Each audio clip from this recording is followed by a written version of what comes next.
కుల వృత్తులను ప్రోత్సహించేలా కేంద్ర ప్రభుత్వం పీఎం విశ్వకర్మ పథకాన్ని అమలు చేస్తుందని, పథకాన్ని సద్వినియోగం చేసుకోవాలని బీసీ సంక్షేమ శాఖ అధికారి రాజులింగం కోరారు. శనివారం రామ్నగర్లో రజకుల పీఎం విశ్వకర్మ పథకం ఆధునిక శిక్షణ కేంద్రాన్ని ప్రారంభించారు. 7 రోజుల పాటు నిర్వహించే శిక్షణలో తొలి రోజు రజకులకు వివిధ అంశాలపై అవగాహన కల్పించారు. కుల వృత్తుల వారిని ఆర్థికంగా ఆదుకునేలా పీఎం విశ్వకర్మ యోజన ఉంటుందని బీసీ సంక్షేమ శాఖ అధికారి రాజులింగం తెలిపారు. ఎలాంటి పూచీకత్తు లేకుండా రుణాలతో పాటు శిక్షణ, వృత్తికి సంబంధించిన కిట్ను కూడా అందిస్తారన్నారు. రేషన్ కార్డులోని కుటుంబాల్లో ఒక్కరు మాత్రమే అర్హులు సూచించారు. మీ సేవా కేంద్రంలో దరఖాస్తును ఉచితంగా చేస్తారన్నారు. ఎవరైనా డబ్బులు డిమాండ్ చేస్తే తమ దృష్టికి తీసుకురావాలని తెలిపారు.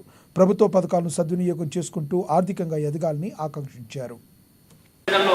మొత్తం 7 days ట్రైనింగ్ ప్రోగ్రామ్ ఇది. ఫస్ట్ 0 day ఉంటుంది, లాస్ట్ అసెస్మెంట్ ఉంటుంది, ఎగ్జామ్ ఉంటుంది, రివిజన్. తర్వాత కేంద్ర ప్రభుత్వం చేపట్టినటువంటి పీఎం విశ్వకర్మ ప్రోగ్రాం గత సంవత్సరం స్టార్ట్ చేయడం జరిగింది.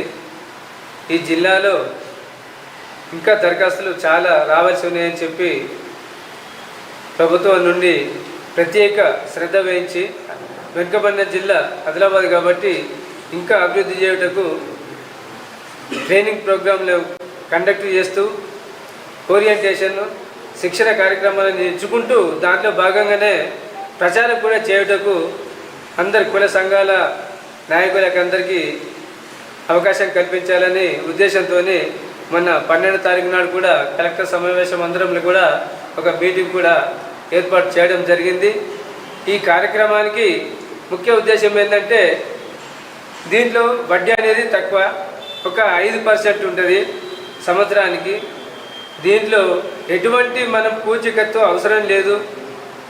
ఎవరైతే ఒక్క కుటుంబం ఉన్నదో ఒక కుటుంబం నుంచి ఒక్కరికి మాత్రం అవకాశం ఉంటుంది. దాంట్లో రేషన్ కార్డు అంటే కుటుంబం అంటే పెళ్లి చేసుకునే వారు ఎవరైతే ఉంటారో ఆటోమేటిక్గా వాళ్ళు అక్కడ రేషన్ కార్డు నుంచి విడిపోతే వాళ్ళు ఒక కుటుంబంగా ఉంటారు. లేకుంటే ఒకే రేషన్ కార్డు కింద ఉంటే మాత్రం